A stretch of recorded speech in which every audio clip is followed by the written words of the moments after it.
जय श्री कृष्ण। एक बार श्रीमद् भागवत पुराण की कथा में 10 स्कंद के 34 अध्याय में श्री नंद बाबा, जो आप जानते हैं कि भगवान स्वयं परब्रह्म ने जिनको पिता बनने का, पालन का अवसर दिया, ऐसे नंद बाबा ये एक दिन महाशिवरात्रि के अवसर पर व्रत रखे, उपवास रखे और ऐसे व्रत उपवास के आनंद में अंबिका वन, जो उनके घर से दूर है थोड़ा, अंबिका वन सरस्वती नदी के किनारे, वहाँ पर नंद बाबा अपने महाशिवरात्रि का पूजन करने के लिए जाते हैं और उस दौरान शिव जी की पूजा करते हैं। सर्वांतयामी पशुपति शिव, जैसे हम आप सब आज महाशिवरात्रि के दिन व्रत रखते हैं, उपवास रखते हैं, अब तो हम लोग ज़्यादा से ज़्यादा रुद्र अभिषेक का प्रयोग करते हैं। पहले भी ये सारी पूजाएं विधिवत ढंग से लोग किया करते थे। तो नंद बाबा ने उपवास रखा, व्रत के शाम की सायं संध्या को ब्राह्मणों को भोजन कराया, यथोचित दान उपदान उनका सर्वांग वंदन करके, स्तुति करके भोजन कराने के पश्चात दान दिया और तरह तरह के सामान से उन्हें सुशोभित किया। ब्राह्मणों को विदा करने के पश्चात सरस्वती नदी के तट पर ही थके हुए अवस्था में आप ये कह लें निश्चिंत होकर, कोई पूर्वाग्रह नहीं, और वहाँ पर सायंकाल शयन करते हैं। रात्र हो जाती है और रात्रि के समय में, सायंकाल के समय में निश्चित होकर गोपों के साथ वहाँ पर आराम कर रहे हैं। ऐसे समय में अंबिका वन में एक बहुत बड़ा विशाल अजगर रहता था। अजगर अधम योनि है, वृक्ष अधम योनि है, जंतुओं की योनि अधम है, क्योंकि वह पुरुष हमारे आप जैसे उनके अंदर चेतना नहीं है, शरीर तो उनका भी है, लेकिन किसी कारण से निम्न और अधम योनियों में ये शरीर जाने के पश्चात यह घटनाएं या ये ऐसे रूप मिलते हैं। प्रसंग ये है कि जो अंबिका वन में ये अजगर है विशाल, काफ़ी दिनों से भूखा था और नदी के किनारे विचरण करते हुए वो पहुंचा और ऐसे समय में देखा गोपों के साथ नंद बाबा, और दैववश इसलिए कि जो कुछ चीज़ें घटित होती हैं हमारे प्रकृति में, वो पूरी प्रकृति परब्रह्म की बनाई हुई है। तो जितनी सारी चीज़ें घटनाएं घटती हैं उसे दैववश ही मानना चाहिए, क्योंकि अगर यहाँ कंट्राडिक्ट करें कि दैववश या नंद बाबा को अजगर ने जकड़ लिया, पकड़ लिया अपने मुंह में और निगलने का प्रयास करता है। अब यहाँ पर एक कंट्राडिक्शन हमारे मन में ये आते हैं, हमारे लोगों के मन में ये आ सकता है कि भाई क्यों और गोपों को नहीं, केवल नंद बाबा को?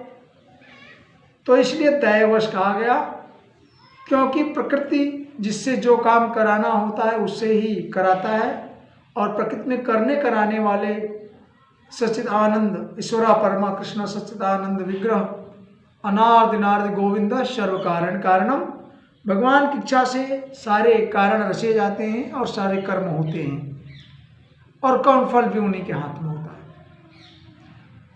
तो नंद बाबा को छुड़ाने के लिए सारे वो प्रयास करते हैं प्रसंग ये आता है कि उस समय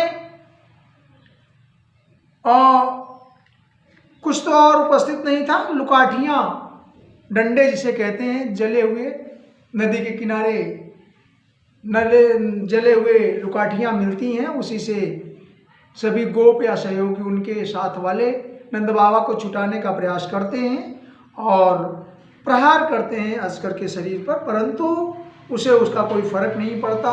वो नंद बाबा को और ग्रसने की कोशिश करता है और ऐसे समय में नंद बाबा पुकारते हैं, हाँ कृष्ण, हाँ कृष्ण, कृष्ण मुझे बचाओ, मैं आपकी शरण में हूँ।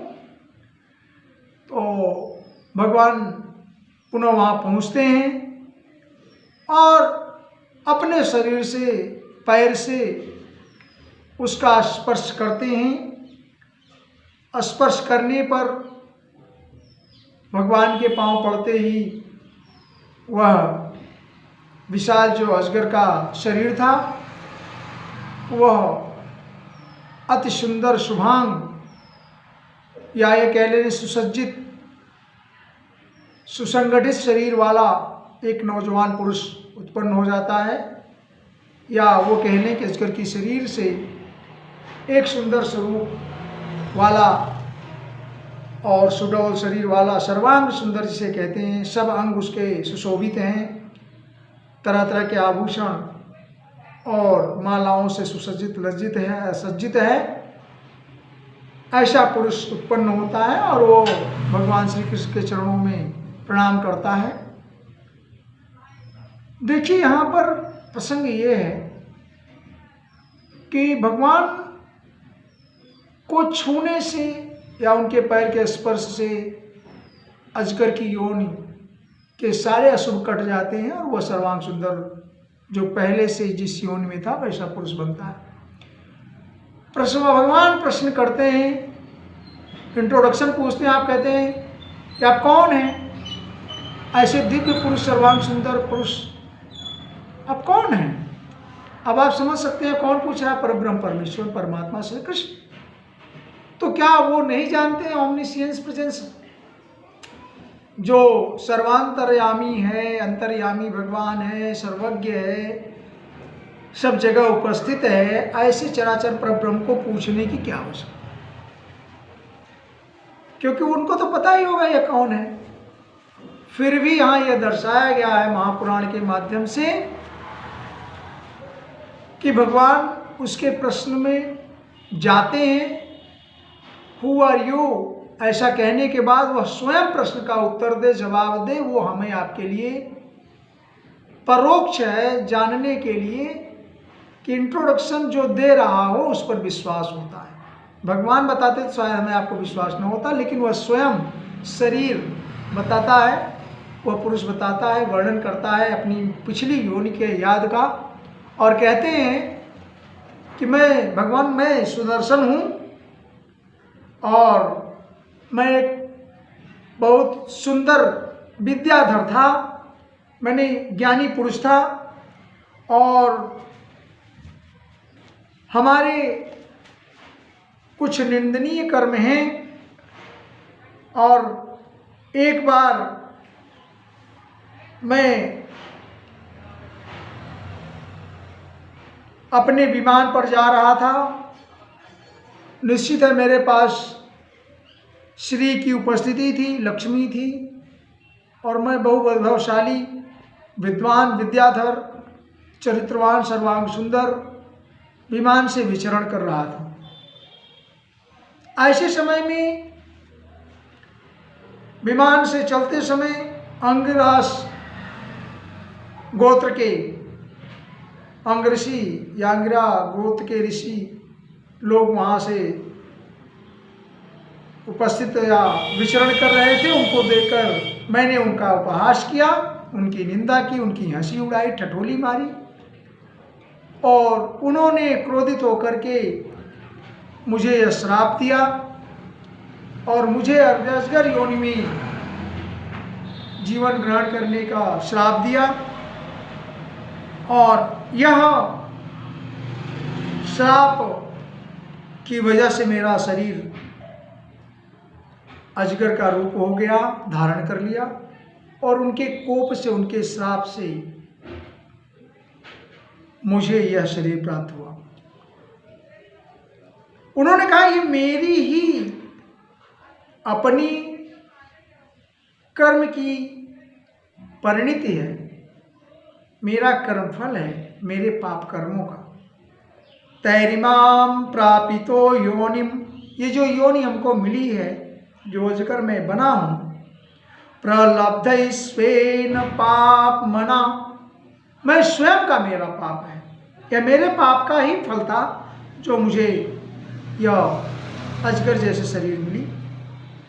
भगवान ने, उस व्यक्ति ने पुनः कहा अगले श्लोक में कि ठीक है, ऐसा तो श्राप उन्होंने मुझे दिया, मेरे पाप की परिणति है, लेकिन शापो में अनुग्रहायैव कृतस्तै करुणात्मभिः।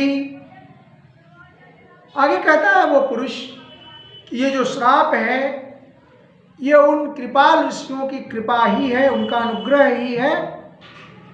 और अनुग्रह किस लिए है, कृपा किस लिए है कि यदि यह शाप नहीं होता, यदहम लोक गुरुणा पदा अस्पष्ट हता शुभ, कि अगर मुझे यह श्राप नहीं मिला होता तो चराचर जगत के स्वामी गुरु, ये परब्रह्म परमात्मा, आपके चरणों का स्पर्श नहीं होता और मेरे अशुभ नष्ट नहीं होते।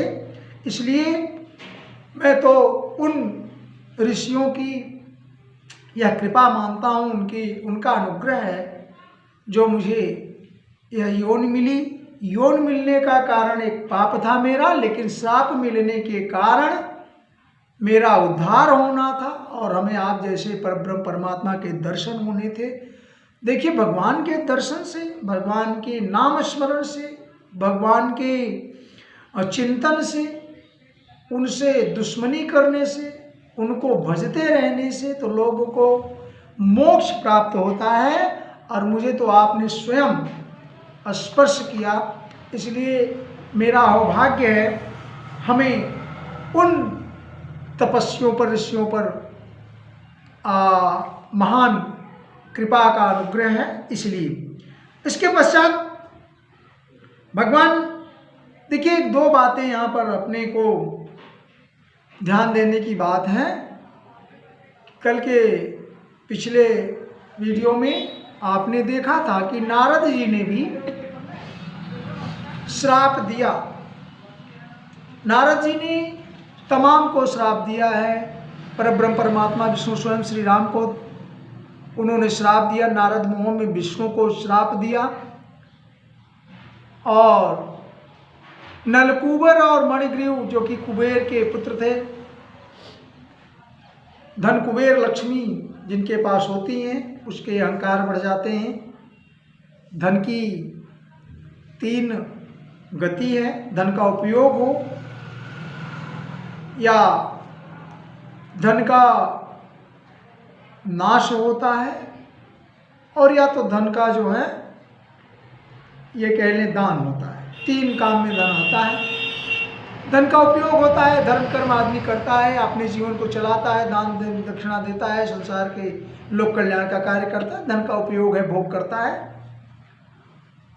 और या तो धन धर्म में खर्च हो जाता है, धन की गति से धन का, या फिर धन का नाश होता है। अगर ये सब चीज़ों में काम नहीं आता है तो धन का नाश होता है।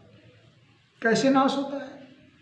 कहीं आप अनाचार दुराचार करेंगे, पापाचार में लिप्त हो जाएंगे, उस धन के माध्यम से लालसा बढ़ेगी, तृप्सा बढ़ेगी, जैसा पिछले वीडियो में, या ऐसे भी आप देखते हैं धर्म आने से, लक्ष्मी के आने से, श्री से आने से मद उत्पन्न होता है और नाश होता है।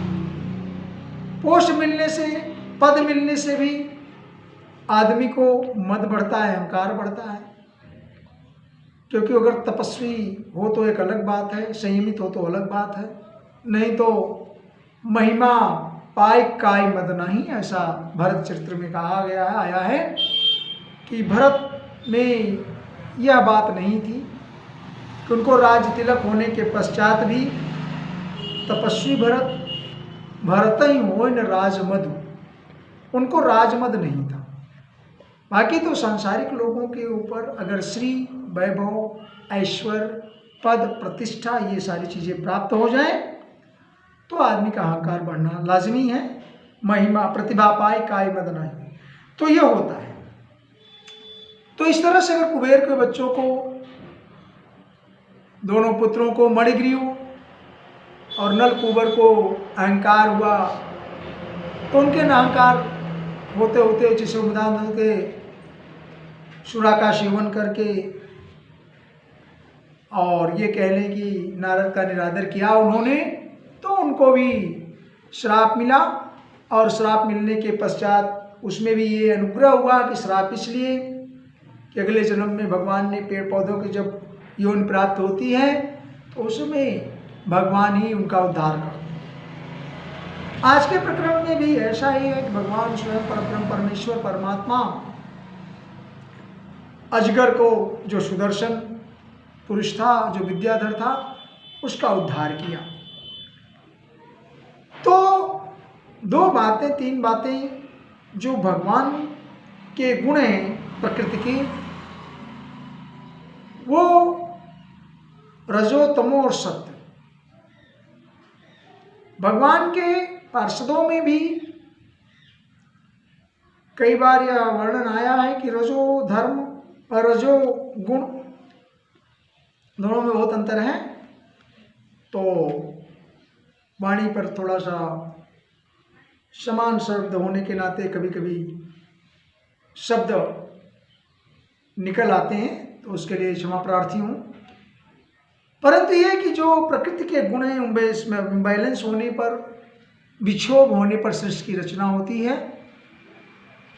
और ऐसा करने पर सारे गुण उपस्थित हैं सब आदमी के अंदर, सत्व, रज और तम तीनों गुण, उसमें बैलेंस होना ही परमात्मा की प्राप्ति है। क्योंकि परमात्मा के गुण उनके पास हैं लेकिन वो उससे अलिप्त है।